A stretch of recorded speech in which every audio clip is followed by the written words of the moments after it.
মানে 24 ঘন্টার মধ্যে 5টি রেপের ঘটনা এবং একাধিক শ্লীলতাহানির ঘটনা পশ্চিমবঙ্গে ঘটছে। খবর হলো সবগুলো, একটা নয়, এই সবগুলোই হচ্ছে খবর। এটাও খবর, এটাও খবর, এটাও খবর, এই সবগুলো হচ্ছে পশ্চিমবঙ্গের খবর। ঠিক আছে, কি এই পশ্চিমবঙ্গের খবর আমি সেই ব্যাপারেই আমি বলতে চাইছি। তো দেখুন, লাস্ট 24 ঘন্টার মধ্যে, বা 24 ঘন্টার থেকে যদি একটু বাড়িয়ে সেটাকে যদি 36 ঘন্টা বা 48 ঘন্টা করেন, তো তাহলে দেখতে পাবেন যে এই মুহূর্তে নয়, মানে লাস্ট 24 ঘন্টার মধ্যে বা একটু বাড়ালে আমরা দেখব যে 5টির বেশি রেপ এবং শ্লীলতাহানির ঘটনা পশ্চিমবঙ্গে ঘটে গেছে। মানে 24 ঘন্টার মধ্যে 5টি রেপের ঘটনা এবং একাধিক শ্লীলতাহানির ঘটনা পশ্চিমবঙ্গে ঘটছে। এটাকে আপনাকে দেখতে হবে, এবং এটাই হলো খবর, সব থেকে বড় ব্যাপার। প্রথম খবর হচ্ছে যেটা আসছে সন্দেশখালী থেকে। সন্দেশখালী থেকে কি হচ্ছে, নাবালিকাকে দিনের পর দিন ধর্ষণ করছে বান্ধবীর বাবা। মানে এক নাবালিকাকে তার বান্ধবীর বাবা দিনের পর দিন ধর্ষণ করেছে। পরিবার সূত্রে জানা গেছে ওই নাবালিকাটি আগারমাটিতে মামার বাড়িতে থাকতো।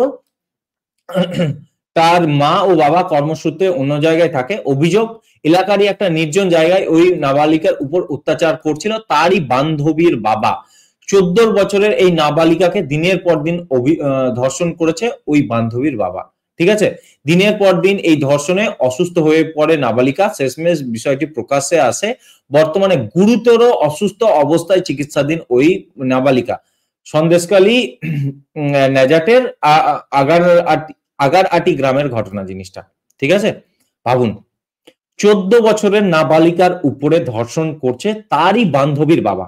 ঠিক আছে, এটা ঘটনা নাম্বার 1 দেখালাম। ঘটনা নাম্বার 2, ফের রাজ্যে ফের নাবালিকা ধর্ষণ। বাঁকুড়ার সোনামুখীর ঘটনায় অভিযুক্ত এলাকারই টোটো চালক। ঠিক আছে, তো এক টোটো চালক এক নাবালিকাকে ধর্ষণ করছে। ঠিক আছে, তো কি ধর্ষণের বিষয়টা দেখি। এইটাই হলো সেই ধর্ষণের বিষয়টা। মানে এটা ওই আনন্দবাজার.com এর খবর, মানে ওই একই খবর অন্য পত্রিকার। 10 বছরের নাবালিকাকে ধর্ষণ বাঁকুড়ার সোনামুখীতে, অসুস্থ নির্যাতিতা গ্রেপ্তার অভিযুক্ত। তো খেজুর খাওয়ানোর নাম করে এক নাবালিকাকে পুকুরের ধারে নিয়ে গিয়ে ধর্ষণের অভিযোগ উঠলো এক টোটো চালক যুবকের বিরুদ্ধে। মনে রাখুন, 10 বছরের বয়সী এই নাবালিকা, মানে এই নাবালিকার বয়স মাত্র 10 বছর। 10 বছরের একটা মেয়েকে রেপ করছে একটা টোটো চালক। কি লোভ দেখিয়ে, যে খেজুর খাওয়ানোর নাম করে নাবালিকাকে পুকুরের পাড়ে নিয়ে গিয়ে টোটো চালক ধর্ষণ করছে বাঁকুড়ার সোনামুখীতে। ঠিক আছে, সেকেন্ড দেখিয়ে দিলাম। থার্ড, নারী নির্যাতনের অভিযোগে শান্তিপুরের এক তৃণমূল নেতার বিরুদ্ধে, এক তৃণমূল নেতা নারী নির্যাতন, শ্লীলতাহানি বা ধর্ষণের অভিযোগ উঠছে নদিয়া থেকে। ঠিক আছে, তো অভিযুক্ত নদিয়ার শান্তিপুরের এক তৃণমূল নেতা। তিনি বিবাহিত এবং 2 সন্তান থাকা সত্ত্বেও সে সম্পর্ক লুকিয়ে তিনি দ্বিতীয় বিয়ে করেন। পরবর্তীতে দ্বিতীয় স্ত্রীকে নানাভাবে শারীরিক নিগ্রহ, মুখে অ্যাসিড ছোড়ার হুমকি, পরিকল্পিতভাবে ট্রাকের নিচে চাপা দিয়ে খুনের হুমকি সহ একাধিক হুমকি দেয় শান্তিপুর ব্লকের তৃণমূল সভাপতি সুব্রত সরকার। ঠিক আছে, থার্ড হয়ে গেল। আচ্ছা, এটা তো দেখালাম। ফোর্থ কি এটা, না ফোর্থ এটা হচ্ছে যে উত্তর 24 পরগনার অশোকনগর 6 অশোকনগরে, উত্তর 24 পরগনার অশোকনগরে 6 বছরের এক কিশোরীকে, কিশোরী হবে না, এটা বালিকা হবে, 6 বছরের এক বালিকাকে স্কুল থেকে ফেরার সময় খাবারের প্রলোভন দেখিয়ে মুদির দোকানের মালিক শফিক মন্ডল মর্মান্তিক ভাবে ধর্ষণ করে। ভাবুন, 6 বছরের মেয়ে, কিন্তু 6 বছরের বালিকা। ঠিক আছে, স্কুল থেকে ফেরার সময় খাবারের প্রলোভন দেখিয়ে মুদির দোকানের মালিক শফিক মন্ডল, মনে রাখবেন নামটা হচ্ছে শফিক মন্ডল। তো শফিক মন্ডল মর্মান্তিক ভাবে ধর্ষণ করে। আচ্ছা, একটা কথা বলুন, 6 বছরের নাবালিকা, সে হয়তো ক্লাস 1-এ পড়ে কি 2-তে পড়ে, ক্লাস 1-এ পড়া বা ক্লাস 2-তে পড়া মেয়েকে ধর্ষণ করছে। ভাবুন একবার, কতটা বিকৃত মানসিকতা, যে একটা ক্লাস 1 বা 2 এর মেয়েকে দেখে বা বালিকাকে দেখে তার কামত্ব জিহ্বা জাগছে। হ্যাঁ, তাকে খাবারের লোভ দেখিয়ে তাকে দোকানের মধ্যে নিয়ে গিয়ে তাকে মর্মান্তিকভাবে ধর্ষণ করছে। বিরক্তিকর ভাবে পুলিশ প্রথমে মামলাটি দায়ের করতে অস্বীকার করে। অবশেষে এটি যখন গৃহীত হয় তখন হাবড়া 2 পঞ্চায়েত সমিতির একজন কর্মকর্তা তৃণমূল কংগ্রেসের নেতা প্রবীর মজুমদার স্টেশনে হাজির হন। এই হচ্ছে সেই প্রবীর মজুমদার, দেখতে পাচ্ছেন প্রবীর মজুমদার ওরফে গুপি। তো প্রবীর মজুমদার স্টেশনে উপস্থিত হাজির হন এবং ভুক্তভোগীর পরিবার তাকে প্রধান ষড়যন্ত্রকারী হিসাবে চিহ্নিত করে। মানে একে, ঠিক আছে, এই মালটাকে প্রধান এই ষড়যন্ত্রকারী হিসাবে চিহ্নিত করে এই ভুক্তভোগীর পরিবার। মানে ওই যে বালিকা 6 বছরের যে বালিকাকে ধর্ষণ করেছে শফিক মন্ডল, ওকে ওই ধর্ষণ কাণ্ডের প্রধান ষড়যন্ত্রকারী হিসাবে একে চিহ্নিত করে। ঠিক আছে, তো এ হচ্ছে হাবড়া 2 নম্বর পঞ্চায়েত সমিতির একজন কর্মকর্তা। ঠিক আছে, তো এই হলো সেই এখানে দেখুন 6 বছরের বালিকাকে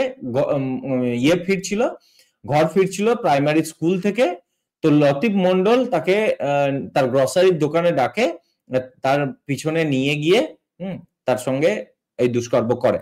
ঠিক আছে, তাহলে 6 বছরের বালিকাকে, 6 বছরের একটা শিশুকে ধর্ষণ করছে খাবারের প্রলোভন দেখিয়ে, কোথায় নিয়ে গিয়ে? দোকানের পিছনে নিয়ে গিয়ে। ঠিক আছে, এবং এই ঘটনাটা আমি কালকে দেখিয়েছিলাম। ঠিক আছে, এই ঘটনাটা হচ্ছে আমাদের দিনহাটার ঘটনা, কোচবিহারের দিনহাটার ঘটনা, যেখানে সোনা বন্ধক রেখেছিল এক মহিলা, সোনা বন্ধক রেখেছিল। তো সেই সোনা বন্ধক রাখার পর সোনা যখন সোনা যার কাছে বন্ধক রেখেছিল সে হচ্ছে মহিদুল হক, একজন মুসলিম। ঠিক আছে, তো সেই মুসলিমের কাছে সোনা বন্ধক রেখে টাকা নিয়েছিল। তো যখন সে টাকা দিয়ে সোনা মানে বন্ধক ছাড়িয়ে টাকাটা নিতে যায়, সোনাটা নিতে যায়, তো তখন তার কাছে আরো টাকা ডিমান্ড করে ওই মুসলিম যে ধারদাতা, ওই লোকটি, যার নাম হচ্ছে মহিদুল হক, বেশি টাকা ডিমান্ড করে। ও বলে যে বেশি টাকা দিতে পারবো না। তো তাকে বিবস্ত্র করে তাকে প্রকাশ্যে পেটানো হয়। ঠিক আছে, কোথায়? কোচবিহারের দিনহাটায়। এই ঘটনাটা আমরা কালকেও দেখিয়েছি। যদি আপনাদের মানে সুবিধার্থে আমি এই ইয়েটাকে স্ক্রিন শেয়ার করে আবার শোনাবো, আবার শোনাতে এই জন্য চাই কারণ আপনারা শুনুন। এই দেখুন আমি স্ক্রিন শেয়ার করে দিয়েছি, শুনুন। সুদের টাকা না পেয়ে এইভাবে রাস্তায় বিবস্ত্র করে মারল মহিলাকে একজন। এখনো পর্যন্ত কি আপডেট? পুলিশ কি গ্রেফতার করেছে? তাহলে শুনতে পেলেন, আমি এখানে লেখা উঠছে নিউজ 18 বাংলার খবর, সুদের টাকা না পেয়ে মহিলাকে বিবস্ত্র করে, নগ্ন করে, ওপেন মানে প্রকাশ্যে তাকে পেটাচ্ছে। ঠিক আছে, এবং এখানে ওই দিনহাটা কোচবিহারের ওই সঙ্গে কথাবার্তা বলেছে।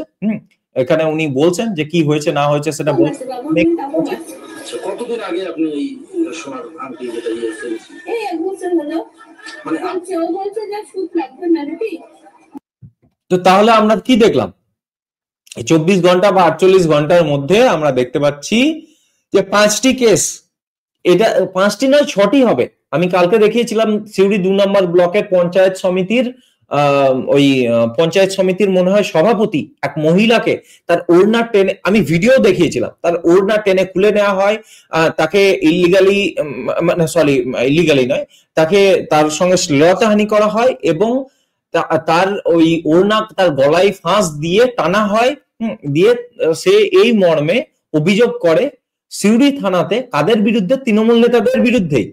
ঠিক আছে, তৃণমূল নেতাদের বিরুদ্ধে মানে অভিযোগ করছে তৃণমূলেরই নেত্রী, ওই কোনো কর্মী নয়, তৃণমূলের কোনো কর্মী নয়, ওই এলাকার কোনো সাধারণ মানুষ বা বিজেপির কর্মীও নয়, ওই সিউড়ি 2 নম্বর ব্লকের যে ওই 2 নম্বর ব্লকের যে পঞ্চায়েত সমিতির সভাপতি, হ্যাঁ, যে তৃণমূলের নেত্রী, তাকে এরকম ভাবে শ্লীলতাহানি করছে তৃণমূলেরই কর্মীরা বা নেতারা। সেটা আমরা কালকেও দেখিয়েছিলাম। সো তাহলে আমরা দেখতে পেলাম যে লাস্ট 24 ঘন্টা বা 48 ঘন্টার মধ্যে 4-5টি ধর্ষণ হয়েছে, বেশ কয়েকটা শ্লীলতাহানি হয়েছে, আমি সবগুলো আপনাদেরকে দেখালাম।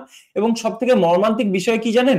এই 4টি বা 5টি যে ধর্ষণ আমি আপনাদেরকে দেখালাম না, এই ধর্ষণের মধ্যে 3টি হচ্ছে নাবালিকা। ঠিক আছে, একটি নাবালিকার ধর্ষণ হয়েছে ওই বাঁকুড়ার সোনামুখীতে। আচ্ছা, আরেকটি আচ্ছা, এই বাঁকুড়ার সোনামুখীতে যে নাবালিকার ধর্ষণ হলো, সে হচ্ছে 10 বছর বয়সী, মাত্র 10 বছর বয়সী এক নাবালিকার ধর্ষণ হলো আমরা দেখলাম। আচ্ছা, এখানে আমরা দেখলাম 6 বছর বয়সী নাবালিকার ধর্ষণ হলো দেখলাম, এটা উত্তর 24 পরগনার অশোকনগরে। আর একটা কোথায় দেখলাম, আর একটা আমরা দেখেছি সন্দেশখালীতে। সন্দেশখালীতে আমরা দেখলাম 14 বছর বয়সী নাবালিকাকে দিনের পর দিন ধর্ষণ করছে তার বান্ধবীর বাবা। তো এই 4-5টি যে 24 ঘন্টার মধ্যে 4-5টি যে ধর্ষণের ঘটনা আমরা দেখলাম, তার মধ্যে 3টে নাবালিকা, একজনের বয়স 6 বছর, একজনের বয়স 10 বছর, একজনের বয়স 14 বছর। এবার বলুন রাজ্যের ল অ্যান্ড অর্ডারের সিচুয়েশন কি, আমাদের রাজ্য কোন দিকে এগোচ্ছে? আর আপনি যদি বাবা হন বা আপনার যদি মানে ইয়ে থাকে, থাকে বলতে মেয়ে থাকে, তো তাহলে আপনি কি করবেন, আপনার কতটা চিন্তিত হওয়া উচিত এবং আপনি কতটা ভয়ে থাকবেন সেটা নিয়ে একবার ভেবে দেখুন। যে যদি আপনার এরকম একটা বাচ্চাই হয়, আমি তো যুবতী বা প্রাপ্তবয়স্কর কথা তো বাদই দিলাম, যুবতী হলে তো ব্যাপারটা তো আলাদাই হয়ে গেল, ওর তো চাপ আরো বেশি। বা যদি আপনার মানে মেয়ে যদি বয়ঃসন্ধিতে আছে বা কিশোরী অবস্থায় আছে, তো তাহলে তো আরো বেশি চাপ। কিন্তু একটা 6 বছর বয়সী মেয়ে বা একটা 10 বছর বয়সী মেয়ে, যারা 6 বছর বয়সী মেয়ে মানে ক্লাস 1-এ পড়ে বা 2-তে পড়ে, এবং 10 বছর বয়সী মেয়ে মানে ক্লাস 4-এ পড়ে বা 5-এ পড়ে, তাদেরকে খাবারের প্রলোভন দেখিয়ে নিয়ে গিয়ে এভাবে ধর্ষণ হচ্ছে। এবং এই কেস আমরা তখন দেখতে পাচ্ছি যখন এই রাজ্য 8 মাস আগে উত্তাল হয়েছিল কি কেস নিয়ে? অভয়াকাণ্ড নিয়ে, আরজিকর কেস নিয়ে।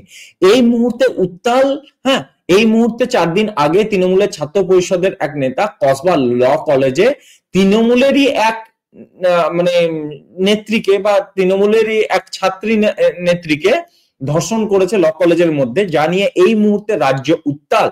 সেই অবস্থাতে কন্টিনিউ ধর্ষণ চলছে এই রাজ্যে। আমরা দেখালাম যে 24 ঘন্টার মধ্যে 4টি বা 5টি ধর্ষণ এবং একাধিক শ্লীলতাহানির কেস আমরা দেখালাম।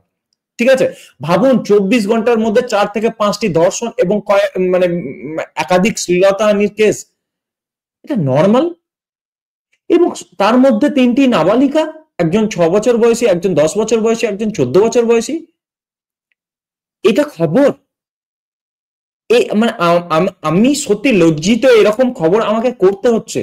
আজকে আমি লাইভ স্ট্রিমিং এ বসে আপনাদেরকে যে এই খবরটা দেখাচ্ছি বা এই খবরগুলো দেখাচ্ছি, যেখানে আমি বলছি বা আমার ভিডিও থাম্বনেলে লিখছি যে 24 ঘন্টার মধ্যে 4 জন বা 5 জন ধর্ষণ হয়েছে, জিনিসটা কতটা মর্মান্তিক ভাবুন। আমাকে লিখতে কতটা খারাপ লাগছে সেটা দেখুন। যে এই রাজ্যের law and order, police force মানে এতটাই ব্যর্থ, এই রাজ্যের আইন কানুন ব্যবস্থা একদম মানে শেষ, যেখানে নৈরাজ্য এতটাই বেড়ে গেছে যে ধর্ষণ এখন যুবতী বা প্রাপ্তবয়স্ক মহিলার হচ্ছে না, এখন ধর্ষণ হচ্ছে কাদের? নাবালিকাদের, যাদের বয়স 15 বছরও পৌঁছায়নি। আমরা যে 4টি বা 5টি ধর্ষণের খবর দেখলাম, তার মধ্যে 3টি নাবালিকা। তাহলে ভাবুন যে রাজ্য যে মুহূর্তে উত্তাল ধর্ষণ নিয়ে, সেই মুহূর্তে কন্টিনিউ ধর্ষণ চলছে তারপরেও। তার মানে কি? এই জিনিসটা কি বোঝাচ্ছে? এই জিনিসটা বোঝাচ্ছে যে ধর্ষকদের মধ্যে বিন্দুমাত্র ভয় নেই যে আমি যদি ধর্ষণ করি তাহলে আমার উপরে কোনো স্টেপ নেওয়া হবে না, সেটা তারা জানে। যে আমার কোনো ফাঁসি হবে না, আমার কোনো সাজা হবে না, আমার কোনো যাবজ্জীবন কোনো কেস হবে না, জানে। তো সেই জন্য না এত ধর্ষণ হচ্ছে। এত আস্পর্ধা কিভাবে? মানে ধর্ষকদের এত আস্পর্ধা কোথায় থেকে আসে? তারা জানে যে প্রথমে তো আমার লোকাল নেতারা এই জিনিসটাকে পুরো দাবিয়ে দেবে, যদি দাবিয়ে না দেয় তারপর আমার স্টেটের মেশিনারি আছে, আমার উপর লেভেলের নেতারা আছে, আমাদেরকে প্রোটেক্ট করবে, একদম সর্বোচ্চ লেভেল থেকে প্রোটেকশন আসবে। নাহলে নেতাদের কথাতে আমাদের পুলিশ, যেমন ওই আরজিকর কেসে ঘটেছিল, টালা থানার ওসি যেমন ভাবে ওই প্রমাণ লোপাট করে দিয়েছিল, তদন্তে কারচুপি করেছিল, সেম জিনিস তো, সেম প্লেবুক সব জায়গায় প্লে হবে। কলকাতার ঘটনা হয়েছে বলে ওই কসবার থানাটা হাইলাইট, মানে কসবার ল কলেজে ওই ধর্ষণের ঘটনাটা হাইলাইট হয়েছে, বা কলকাতার ঘটনা বলে আরজিকর মেডিকেল কলেজের ওই ধর্ষণের ঘটনাটা হাইলাইট হয়েছে। কিন্তু বাকি মানে ইয়েতে, এই যে কোচবিহারের দিনহাটা হোক বা উত্তর 24 পরগনার ওই প্রত্যন্ত এলাকাতে হোক, সন্দেশখালীর ঘটনা, এগুলো তো হাইলাইট হয় না। এত সব চাপা পড়ে যায়। এবং এটা জেনে রাখুন যে 5টি কেস যদি 24 ঘন্টার মধ্যে ধর্ষণের রেজিস্টার হয়েছে, তার মানে আরো 10টি রেজিস্টার হয়নি। আপনি কি মনে করছেন যে যতজন ধর্ষিতা হয় সবাই এসে থানাতে রিপোর্ট করে?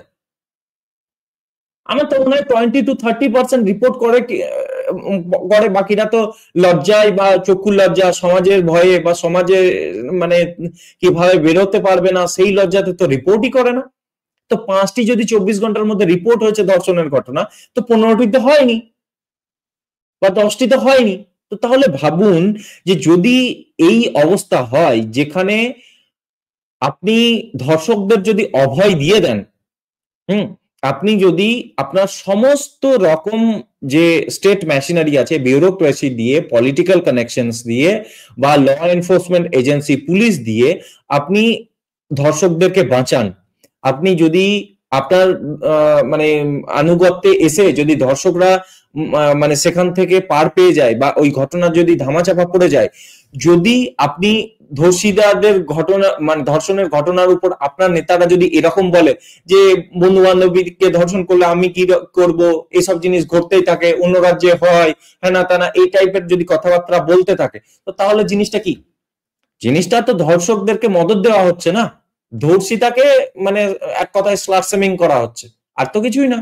তো এতে যারা ধর্ষণ করছে বা ধর্ষককারী, তারা তো আরো বেশি অনুপ্রাণিত হবে, তাই না? তো সেটাই হচ্ছে, ধর্ষণের ঘটনা দিনকে দিন বেড়ে যাচ্ছে। এবং এক সময় আমরা ভাবতাম যে প্রাপ্তবয়স্ক মহিলাদের ধর্ষণ হয় বা যুবতীদের ধর্ষণ হয়, এখন তো নাবালিকার ধর্ষণ হচ্ছে। 5টির মধ্যে বা 4টির মধ্যে 3টি কেস নাবালিকাকে ধর্ষণের বেরোচ্ছে।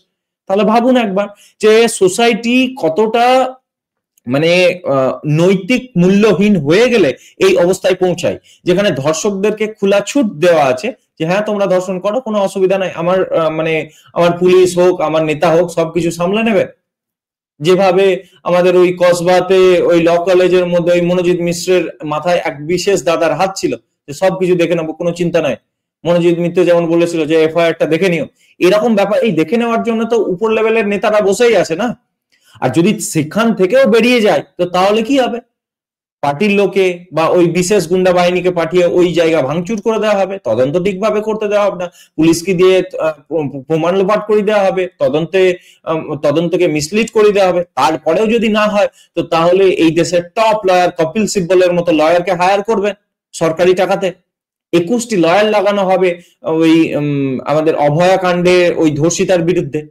এইরকম যদি আপনি করতে থাকেন, যে যদি ধর্ষকদেরকে বাঁচানোর জন্য বা মানে সরকার পক্ষের জন্য এরকম 21টি উকিলকে লাগানো হয় এই দেশের সর্বোচ্চ মানে ন্যায়ালয়ে বা হাইকোর্টে, এই রাজ্যের সর্বোচ্চ ন্যায়ালয়ে ওই কেসকে ডিফেন্ড করার জন্য, তো তাহলে এখানে কাদেরকে অনুপ্রাণিত করা হচ্ছে? ধর্ষকদেরকে তো অনুপ্রাণিত করা হচ্ছে, তারা আরো বেশি সাহস পাচ্ছে ধর্ষণ করার। তো সেই জিনিস হচ্ছে, আজ আমাদের সোসাইটি এই জায়গায় পৌঁছেছে যে 4টি ধর্ষণের মধ্যে মানে 3টি হচ্ছে নাবালিকা।